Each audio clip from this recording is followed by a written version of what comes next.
One evening, long ago, a little tank engine was waiting at the docks. He was the same shape as Thomas, but he was painted silver and had the number 0 on his side tank. His name was Timothy. He was an old but a kind engine with wrinkles at the end of his mouth. Soon all the passengers had gotten aboard the train and the guard blew his whistle. "Alright, full steam ahead, Timothy," called his driver. "Sure thing," said Timothy, and they puffed out of the docks.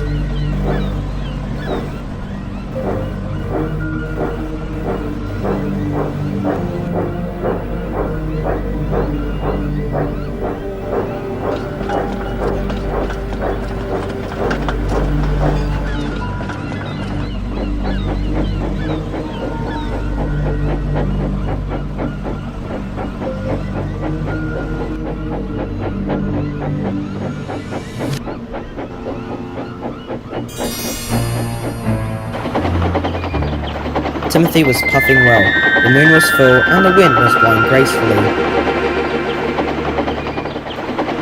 Soon they approached the last station on their trip. The driver began to put on the brakes, but nothing happened. He tried again, still nothing. Without any brakes, the train rushed through the station and continued down the line.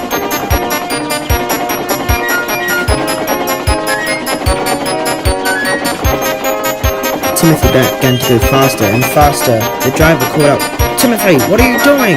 But Timothy didn't reply, he just kept on going faster. Soon they approached the junction, and the point set them onto an old line heading away from the main line. Then the driver and fireman gasped in horror as they were heading towards a cliff where a viaduct was to be built many years later. The driver called out, "Timothy, don't! You'll kill us all!" The driver and fireman desperately fiddled with the controls, trying everything they knew to try and stop the train. However, it was no use.